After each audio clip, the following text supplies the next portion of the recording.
क्या था मंडल कमीशन? वह क्षण जहां से एक बड़े परिवर्तन की शुरुआत हुई। क्यों ओबीसी के लोग इसका विरोध कर रहे थे? आज इस वीडियो में मंडल कमीशन के पीछे भारत की राजनीति के अंदर के पहलुओं को भी जानेंगे। बाबा साहेब डॉक्टर अंबेडकर ने अनुच्छेद 340 में पिछड़े वर्गों की सुधार की स्थिति की जांच के लिए एक आयोग की नियुक्ति का प्रावधान किया है। इंदिरा गांधी के द्वारा लगाए गए आपातकाल के 21 महीने बाद 1977 में जयप्रकाश नारायण के द्वारा बनाई गई जनता पार्टी की सरकार बनी, जिसमें मोरारजी देसाई, जो कि एक ब्राह्मण थे, उनको जयप्रकाश नारायण के द्वारा प्रधानमंत्री पद के लिए चुना गया था। चुनाव के दौरान जनता पार्टी ने भारत के पिछड़े वर्गों की जनता से वादा किया कि यदि उनकी सरकार बनती है तो वे काका कालेलकर कमीशन लागू करेंगे। जब जनता पार्टी की सरकार बनी तो ओबीसी के प्रतिनिधि मंडल के सदस्य अवधेश यादव, जो कि बिहार के थे, वे प्रधानमंत्री मोरारजी देसाई से मिले और काका कालेलकर कमीशन लागू करने की मांग की। मोरारजी देसाई ने कहा कि कालेलकर कमीशन की रिपोर्ट पुरानी हो चुकी है, इसलिए इस परिस्थिति में नई रिपोर्ट की आवश्यकता है। प्रतिनिधि मंडल इस पर सहमत हो गया। 20 दिसंबर 1978 को बिहार के मधेपुरा से सांसद बीपी मंडल, जो कि एक यादव थे, उनकी अध्यक्षता में एक पिछड़ा वर्ग आयोग का गठन किया गया। इसे ही मंडल आयोग कहा गया। बीपी मंडल और उनकी टीम ने पूरे देश में घूम घूम कर 3749 जातियों को ओबीसी के तौर पर पहचान की, जो कि 1931 की जाति आधारित गणना के अनुसार भारत की कुल जनसंख्या का 52% थी। मंडल कमीशन द्वारा अपनी रिपोर्ट मोरारजी देसाई को सौंपते ही पूरे देश में बवाल खड़ा हो गया। जनसंघ के 98 सांसदों के समर्थन से बनी जनता पार्टी की सरकार के लिए मुश्किलें खड़ी हो गईं। उधर अटल बिहारी वाजपेयी के नेतृत्व में जनसंघ के सांसदों ने दबाव बनाया कि अगर मंडल कमीशन लागू करने की कोशिश की गई तो वे सरकार गिरा देंगे। परिणाम स्वरूप 1979 में मोरारजी देसाई की सहमति से जनता पार्टी की सरकार गिरा दी। इसी दौरान भारत की राजनीति में एक क्रांति की भूमिका तैयार हो रही थी, जिसका नेतृत्व आधुनिक भारत के महानतम राजनीतिक मान्यवर काशीराम कर रहे थे। काशीराम जी ने 6 दिसंबर 1978 को अपनी बौद्धिक बैंक बामसेब की स्थापना की, जिसके माध्यम से मंडल कमीशन को लेकर ओबीसी समाज के बीच में देशव्यापी जागरण कार्यक्रम चलाए गए। मान्यवर काशीराम के जागरण कार्यक्रम अभियान के फलस्वरूप देश के ओबीसी को मालूम पड़ा कि उनकी संख्या देश में 52%, मगर शासन प्रशासन में उनकी संख्या मात्र 2% है, जबकि 15% सवर्ण जातियां प्रशासन में 80% हैं। इस प्रकार के सारे आंकड़े मंडल कमीशन की रिपोर्ट में थे, जिसको जनता के बीच ले जाने का कार्यक्रम मान्यवर काशीराम ने किया। अब ओबीसी जागरूक हो रहा था। 1980 के चुनाव में इंदिरा गांधी को आरएसएस का समर्थन मिला।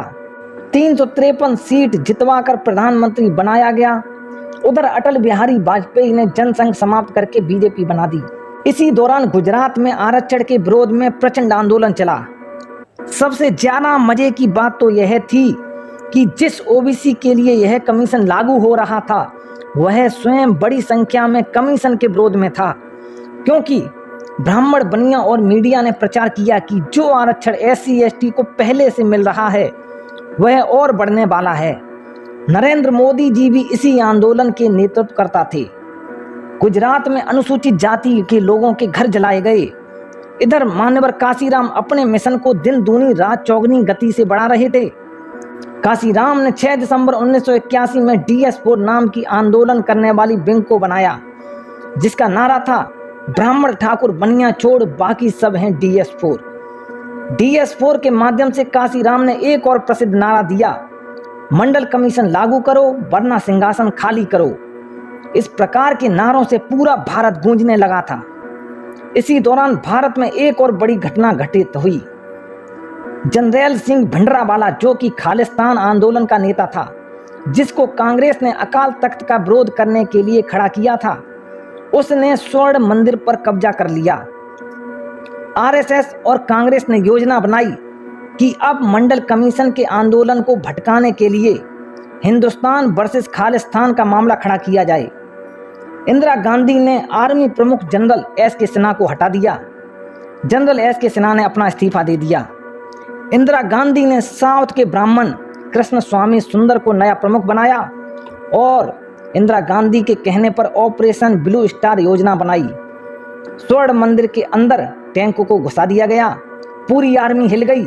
पूरे सिख समुदाय ने इसे अपना अपमान समझा और 31 अक्टूबर 1984 को इंदिरा गांधी को उनके 2 अंगरक्षकों बेअंत सिंह और सतवंत सिंह ने गोलियों से छलनी कर दिया। मंडल कमीशन को दबाने वाले षड्यंत्र का बदला शासक वर्ग ने इंदिरा गांधी की जान देकर चुकाया। इंदिरा गांधी की हत्या के बाद राजीव गांधी को नया प्रधानमंत्री मनोनीत कर दिया गया।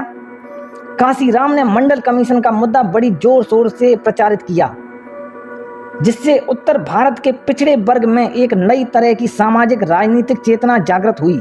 जागृति का परिणाम था कि पिछड़े वर्ग में नया नेतृत्व करने के लिए कर्पूरी ठाकुर, लालू यादव, मुलायम सिंह का उभार हुआ।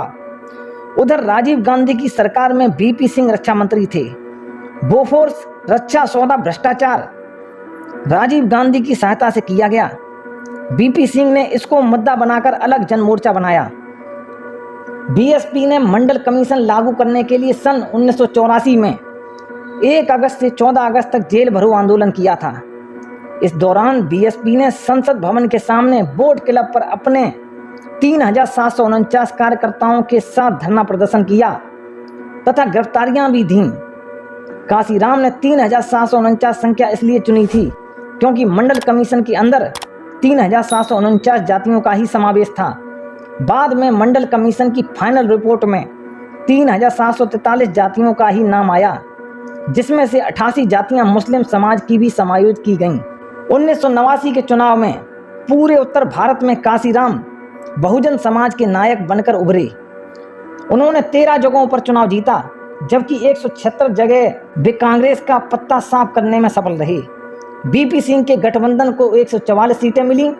इस प्रकार बीपी सिंह नए प्रधानमंत्री बने। प्रधानमंत्री बनते ही ओबीसी नेताओं ने मंडल कमीशन लागू करने का दबाव डाला। बीपी सिंह ने बहानेबाजी की। अंत में निर्णय लेने के लिए चौधरी देवीलाल की अध्यक्षता में एक कमेटी बनाई गई। चौधरी देवीलाल ने कहा कि इसमें जाटों को भी शामिल करो, फिर लागू करो। बीपी सिंह ने इनकार कर दिया। चौधरी देवीलाल नाराज होकर काशीराम के पास चले गए। काशीराम और देवीलाल ने मिलकर बीपी सिंह के विरोध में विशाल रैली का आह्वान कर दिया। उसी दौरान शरद यादव और रामविलास पासवान ने भी बीपी सिंह से कहा, हमारे नेता आप नहीं, चौधरी देवीलाल हैं। अगर आप मंडल कमीशन लागू कर दें तो हम आपके साथ रहेंगे, अन्यथा हम भी देवीलाल और काशीराम का साथ देंगे। बीपी सिंह की कुर्सी संकट से घिर गई। कुर्सी बचाने के लिए 7 अगस्त 1990 को बीपी सिंह ने मंडल कमीशन लागू करने की घोषणा कर दी। सारे देश में बवाल खड़ा हो गया। देश के हालात बिगड़ गए। जगह जगह आरक्षण के विरोध में नारे लगे। सवर्ण जातियों के युवा आरक्षण मुद्दे को लेकर सड़क पर निकल आए। लिहाजा मंडल कमीशन के विरोध में सुप्रीम कोर्ट के 31 ब्राह्मण वकील सुप्रीम कोर्ट पहुंच गए। लालू यादव बिहार के मुख्यमंत्री थे। पटना से दिल्ली आए। सारे ब्राह्मण बनिया वकीलों से मिले। कोई भी वकील पैसा लेकर भी मंडल कमीशन के समर्थन में लड़ने के लिए तैयार नहीं था। लालू यादव ने राम जेठमलानी से निवेदन किया, मगर राम जेठमलानी क्रिमिनल लॉयर थे। फिर भी राम जेठमलानी यह केस लड़ने के लिए तैयार हो गए, मगर सुप्रीम कोर्ट ने 4 बड़े फैसले ओबीसी के विरोध में दिए। उसमें जो निर्णय दिए थे वे थे, केवल 1800 जातियों को ही ओबीसी माना जाए। 52% ओबीसी को 52% आरक्षण देने के बजाय संविधान के विरोध में जाकर 27% ही आरक्षण होगा। ओबीसी को आरक्षण होगा पर प्रमोशन में नहीं। क्रीमी लेयर होगा, अर्थात जिस ओबीसी का इनकम 1 लाख होगा उसे आरक्षण नहीं मिलेगा। इसका एक आशय यह भी था कि जिस ओबीसी का लड़का महाविद्यालय में पढ़ रहा है उसे आरक्षण नहीं मिलेगा। जो ओबीसी गांव-गांव में भैंस बकरी चरा रहा है उसे आरक्षण मिलेगा। ये तो वही बात हो गई कि दांत वाले से चना छीन लिया और बिना दांत वाले को चना देने की बात करते हैं ताकि किसी को आरक्षण का लाभ ना मिल सके। मंडल को रोकने के लिए कई हथकंडे अपनाए गए, जिसमें राम मंदिर आंदोलन सबसे बड़ा हथकंडा था। ओबीसी के लोगों के हाथों में मंडल नहीं कमंडल दिया जा रहा था। सुप्रीम कोर्ट ने मंडल विरोधी निर्णय 16 नवंबर 1992 को दिया और शासक वर्ग द्वारा 6 दिसंबर 1992 को बाबरी मस्जिद गिरा दी गई। इसलिए सुप्रीम कोर्ट के निर्णय के बारे में ओबीसी जागृत ना हो, ऐसा इसलिए किया गया था।